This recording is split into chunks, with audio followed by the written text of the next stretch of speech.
ကိုယ့်ရဲ့နေ့စဉ်မူကျင့်လေးတစ်ခုကအုံနောက်ကျမ်းမာရေးကိုတက်တဆိတ်ကာကွယ်ပေးနေတယ်ဆိုရင်ယုံကြည်နိုင်ပါမလားလူတော်တော်များများဟာအုံနောက်အားစိတ်တွေနဲ့မှတ်ဉဏ်လေ့ကျင့်ခန်းတွေအတွက်ငွေကုန်ကြေးကျအများကြီးခံနေကြပေမဲ့မှန်ထဲမှာမြင်နေရတဲ့ထင်ရှားဆုံးသတိပေးချက်တွေကိုတော့သတိမထားမိပဲနေတတ်ကြပါတယ်နောက်ဆုံးပေါ်သူတေသနာပြုချက်တွေအရပါဇက်နဲ့သွားကျမ်းမာရေးဟာနောက်တစ်ချိန်မှာဖြစ်လာနိုင်တဲ့မှတ်ဉဏ်ချုပ်ရမှု cognitive decline ဖြစ်နိုင်ခြေနဲ့ဓာတ်ရိုက်ဆက်ဆက်နေတယ်ဆိုတာကိုတွေ့ရှိထားပါတယ်သတင်းကောင်းကတော့ဒါကိုကျွန်တော်တို့ဒီညကစပြီးချက်ချင်းလက်တွေ့လှုပ်ဆောင်နိုင်တဲ့အရာမျိုးဖြစ်နေတာပါပဲကမ္ဘာတဝန်းမှာမှတ်ဉဏ်ချွေမှုဒမန်ချဝေဒနာခံစားနေရသူတန်း90ကျော်ရှိနေပြီး2050ပြည့်နှစ်ရောက်ရင်ဒီအရေအတွက်ဟာ30နီးပါးအထိတိုးလာဖို့ရှိနေပါတယ်နှစ်ပေါင်းများစွာတိုင်အောင်သူတေသီတွေဟာမျိုးရိုးဗီဇအိပ်စက်မှုလေ့ကျင့်ခန်းနဲ့စားသောက်မှုပုံစံတွေကိုပဲအဓိကထားအဖြေရှာခဲ့ကြပေမဲ့အခုနောက်ပိုင်းမှာတော့ကျွန်တော်တို့အလွယ်တကူထိန်းချုပ်လို့ရနိုင်တဲ့အချက်တစ်ချက်စီကိုသူတေသနအသစ်တွေကလမ်းညွှန်ပြသလာပါတယ်အဲ့ဒါကတော့ green ကျန်းမာရေးပါပဲတဖုံးမှာရှိတဲ့ bacteria တွေဟာပါးစပ်ထဲမှာတင်ရှိနေတာမဟုတ်ပါဘူး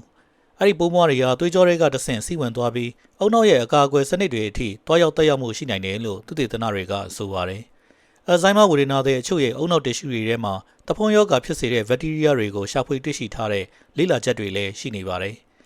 ်ဒါဟာသိပ္ပံလောကမှာအသက်တဖန်အာရုံစိုက်လာရတဲ့အချက်ဖြစ်လို့လစ်လူရှုထားလို့မရပါဘူးဒီနေ့မှာတော့ကျွန်တော်တို့ဟာ green ကျန်းမာရေးကနေတဆင့်အုံနောက်လှုပ်ဆောင်ချက်သွေးရင်းတကြားဓာတ်နဲ့နှလုံးကျန်းမာရေးတို့အပေါ်ဘလို့ဆက်ဆက်နေတယ်လဲဆိုတာကိုအထူးသဖြင့်အသက်40ကျော်အရွယ်တွေအတွက်ရည်ရွယ်ပြီးပြောပြပေးသွားမှာပါ။ green ကျန်းမာရေးကတဆင့်သိနိုင်တဲ့ကိုခန္ဓာကျန်းမာရေးသတိပေးချက်5ချက်နဲ့4မိနစ်တောင်မကြာတဲ့နေ့စဉ်ပြုလုပ်ရမယ့်ရိုးရှင်းတဲ့အလေးကျင့်တွေကိုပြောပြပေးသွားမှာဖြစ်လို့အဆုံးထိနားဆင်ကြည့်ဖို့တိုက်တွန်းပါရစေခင်ဗျာ။နံပါတ်1တဖုံးသွေးထွက်တာကိုမပေါ်ဆပါနဲ့။တောက်တိုက်တဲ့အခါသွေးစာလေးတွေပါလာတာကိုသတိထားမိပေမဲ့လူတော်တော်များများကတော့ပလုတ်ချင်းပြီးဒီတိုင်းပဲလွှတ်ထားတတ်ကြပါတယ်။တကယ်တော့တဖုံးသွေးခဏခဏထွက်တာဟာတဖုံးတစ်ဝိုက်မှာရှိတဲ့ bacteria တွေကိုကိုယ်ခံအားစနစ်ကပြန်လည်တိုက်ခိုက်နေရတဲ့ရောင်ရမ်းမှု inflammation ရဲ့လက္ခဏာတစ်ခုပဲဖြစ်ပါတယ်။ဒါကိုရိုးရိုးရှင်းရှင်းသိပ္ပံနည်းကျရှင်းပြရရင်တဖုံးအောက်ခြေမှာ bacteria တွေစုပုံလာတဲ့အခါခန္ဓာကိုယ်ကသူတို့ကိုတိုက်ထုတ်ဖို့ရောင်ရမ်းမှုဆိုင်ရာအချက်ပြချက်တွေကိုပေးပို့ရပါတယ်။အဲ့ဒီရောင်ရမ်းမှုဟာတဖုံးမှနဲ့ရက်မနေပဲသွေးကြောတွေကတဆင့်တစ်ကိုယ်လုံးကိုပြန့်နှံ့သွားနိုင်ပါတယ်။နာတာရှည်တဖုံးယောဂရှိသူတွေမှာခန္ဓာကိုယ်တစ်ခုလုံးရောင်ရမ်းမှုနှုန်းပိုမြင့်တက်တာကိုသုတေသနတွေကတွေ့ရှိထားပါတယ်။ဒီလိုနာတာရှည်ရောင်ရမ်းမှုဟာနှလုံးသွေးကြောယောဂနဲ့မှတ်ဉဏ်ချုပ်ရမှုတွေကိုဖြစ်စေနိုင်တဲ့အကြောင်းရင်းတွေထဲမှာတစ်ခုပါဝင်ပဲဖြစ်ပါတယ်။စိတ်သက်သာရာရစေမယ့်ချက်ကတော့တဖုံးယောဂဟာကုသလို့ရတဲ့အရာဖြစ်တာပါပဲ။စောစောစီးစီးသိရမယ်ဆိုရင်သွားဆရာဝန်နဲ့တန်ရှင်းရေးလုပ်တာဒါမှမဟုတ်အိမ်မှာစနစ်တကျဂယူးဆိုင်ပေးုံနဲ့တင်ပြန်လည်သက်သာလာနိုင်ပါတယ်။ဒါကြောင့်တဖုံးသွေးခဏခဏထွက်နေပြီဆိုရင်သွားဆရာဝန်နဲ့တိုင်ပင်ကြည့်ပါ။စောစောစီးစီးကုသထားခြင်းဖြင့်နောက်ဆက်တွဲပြဿနာတွေကိုအလွယ်တကူထိန်းချုပ်နိုင်မှာဖြစ်ပါတယ်။နံပါတ်2လူလက်ပိုင်းအရွယ်မှာသွားကျိုးတာသွားဆုံးရှုံးတာကိုသတိပြုပါ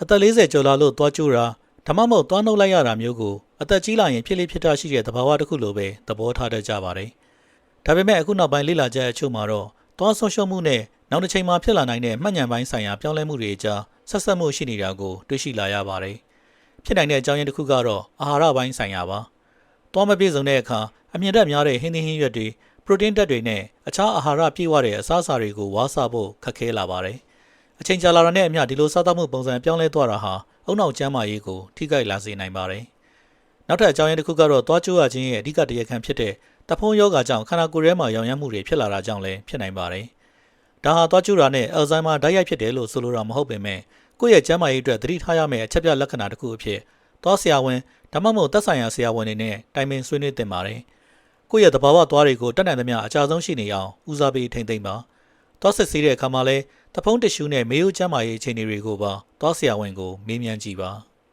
။နံပါတ်3သွေးရင်းတကြားနဲ့တဖုံးယောဂတို့ရဲ့အပြန်အလှန်ဆက်နွယ်မှုဒါကတော့အသက်40ကျော်သူတော်တော်များများမသိထားကြသေးတဲ့အချက်ပါ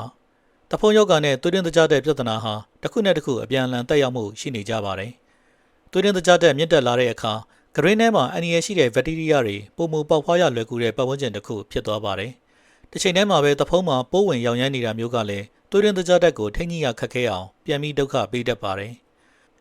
အချို့သောလေ့လာမှုတွေအရType 2 diabetes စီးကျိုဝေဒနာတွေမှာတဖုံးယောဂကိုစနစ်တကျကုသလိုက်တဲ့အခါသွေးရင်းတကြားတဲ့ထိန်းချုပ်နိုင်စွမ်းတိတိတသာတက်လာတာကိုတွေ့ရပါတယ်။အချို့သူတေသနတွေမှာဆိုရင်ဒီလိုကုသလိုက်တာဟာ စိတ်တမျိုးထပ်တိုးတောက်လိုက်ရတယ်လို့မျိုးတောင်ထိရောက်မှုရှိတယ်လို့ဆိုပါတယ်။ဒါဟာတကယ့်ကိုအရေးကြီးတဲ့တွေ့ရှိချက်ပါ။ဘာကြောင့်လဲဆိုတော့နှစ်ပေါင်းများစွာသွေးရင်းသကြားတက်မြင့်မားနေတာဟာမှတ်ဉာဏ်ချုပ်ရင်းမှုကိုဖြစ်စေနိုင်တဲ့အဓိကအကြောင်းရင်းတစ်ခုဖြစ်နေလို့ပါ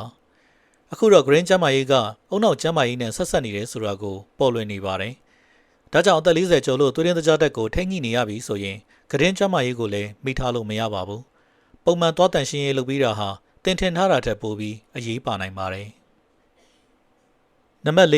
ဂရွေးနံဆိုခဏခဏထွက်တာဟာနောက်ွယ်ကအကြောင်းရင်းတစ်ခုခုကြောင့်ဖြစ်နိုင်ပါတယ်။သွားတိုက်ပြီးတာတော့ဂရွေးနံဆိုကခဏလေးနဲ့ပြန်ထွက်လာတယ်ဆိုရင်ဒါဟာသွားမျက်နှာပြင်နေမကပဲသဖုံးတစ်ရှူအနက်ပိုင်းထဲမှာဘက်တီးရီးယားတွေခိုအောင်နေတဲ့လက္ခဏာဖြစ်နိုင်ပါတယ်။ဒီဘက်တီးရီးယားတွေဟာသဖုံးအောက်ခြေအိတ်ကက်လေးတွေထဲမှာနေထိုင်ကြပြီးသူတို့ကနေထွက်လာတဲ့ဘေးထွက်ပစ္စည်းတွေဟာသွေးကြောတဲ့အထိစိတ်ဝင်သွားနိုင်ပါတယ်။အယ်ဇိုင်းမာရောဂါကိုလေ့လာနေတဲ့သိပ္ပံပညာရှင်တွေဟာသဖုံးဘက်တီးရီးယားကနေထွက်တဲ့အင်ဇိုင်းတစ်မျိုးဂျင်ဂျင်ပိန်းကိုဝေဒနာတဲ့အချို့ရဲ့အုံနောက်တစ်ရှူတွေထဲမှာရှာဖွေတွေ့ရှိထားပါတယ်။လက်ရှိမှာလည်းဒီအင်ဇိုင်းကိုထိန်းချုပ်လိုက်ခြင်းအပြင်မှတ်ဉာဏ်ချုပ်ရမှုကိုနှိကွေးသွားအောင်လုပ်နိုင်မလားဆိုတာကိုသုတေသနတွေဆက်လက်လှုပ်ဆောင်နေကြပါတယ်။ဒါသိပ္ပံနည်းကျလေ့လာဆဲအဆင့်မှာပဲရှိသေးပေမဲ့ကမ္ဘာတစ်ဝန်းကသုတေသနအဖွဲ့တော်တော်များများကတော့ဒါကိုအလေးနဲ့ထားပြီးစူးစမ်းနေကြပြီဖြစ်ပါတယ်။ဒါကြောင့်ဂရင်းနံအမြဲလိုမကောင်းဖြစ်နေရင်သွားဆရာဝန်နဲ့ပြသစစ်ဆေးသင့်ပါတယ်။ပြင်းထန်တဲ့ပလုတ်ချင်းစိတ်တွေတုံးတာကအနံ့ကိုခဏပဲဖုံးကွယ်ပေးနိုင်မှာဖြစ်ပြီးသွားဆရာဝန်နဲ့တန်ရှင်းရေးလုပ်တာကမှအရင်းမြစ်ကိုကုသနိုင်မှာဖြစ်ပါတယ်။နံပါတ်5ညဘက်သွားမတိုက်ပဲအိတ်တာကိုရှောင်ပါနေ့စဉ်လှုပ်ဆောင်ရမယ့်အသေးဖွဲအလေးကျင့်လေးတွေထဲမှာညအိတ်ခံနေသွားမတိုက်ပဲနေတာဟာ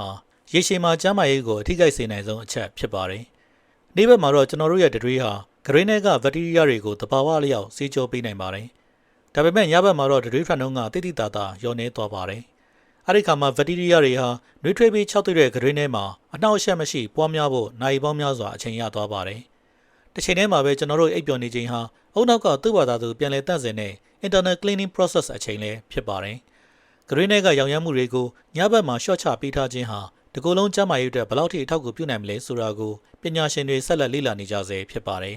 ။ဒါဟာလေ့ကျင့်လေးတစ်ခုဖြစ်ပေမဲ့ပုံမှန်လှုပ်ဆောင်သွားရင်တော့ရလဒ်ကကြီးမားပါတယ်။ညအိတ်ခံဒီသွားတိုက်တာကိုမပြတ်မကွက်လှုပ်ဆောင်ပါ။တညကို2မိနစ်လောက်ပဲအချိန်ပေးုံနဲ့တင်ရေရှည်မှာဂရင်းရောအုံနောက်ပါကျန်းမာဖို့အတွက်အရေးအကြီးဆုံးအလေးချိန်တစ်ခုကိုပိုင်ဆိုင်သွားမှာဖြစ်ပါတယ်။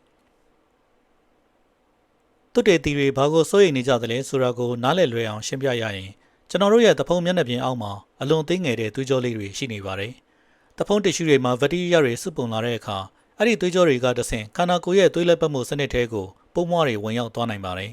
။အဲ့ဒီကနေတဆင့်အထူးသဖြင့် Propheromonas gingivalis လို့ခေါ်တဲ့ဘက်တီးရီးယားဟာအယ်ဇိုင်းမာဝေဒနာတဲ့အချို့ရဲ့အုံနောက်တစ်ရှူတွေရဲ့အထိရောက်ရှိနေတာကိုလေ့လာမှုများစွာမှာတွေ့ရှိထားပါတယ်။ဒီဘက်တီးရီးယားတွေဟာအုံနောက်ထဲမှာရှိတဲ့ကိုခံအားဆဲတွေကိုရောင်ရမ်းမှုဖြစ်အောင်လှုံ့ဆော်ပေးနိုင်တယ်လို့သိပ္ပံပညာရှင်တွေကယူဆကြပါတယ်။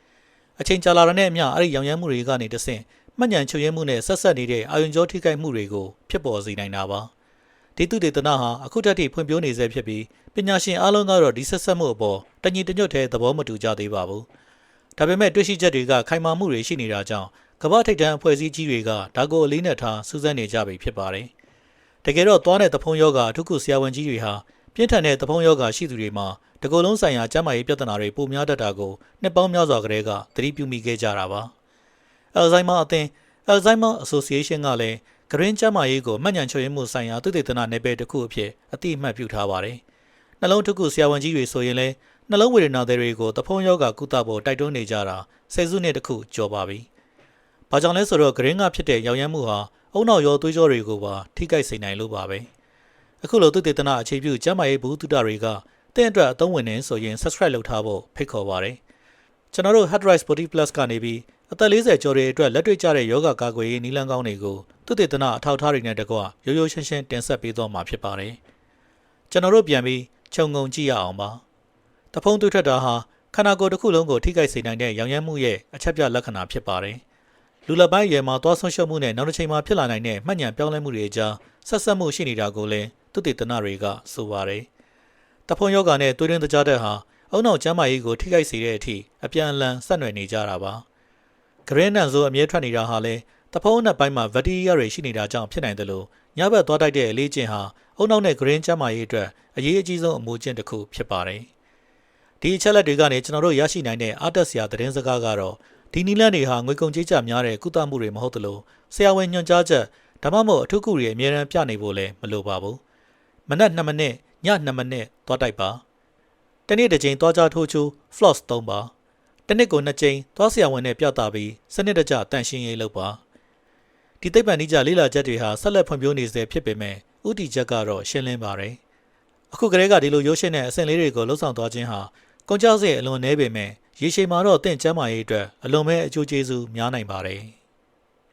အားလုံးပဲကျန်းမာပျော်ရွှင်တဲ့ဘဝကိုပိုင်ဆိုင်နိုင်ကြပါစေ။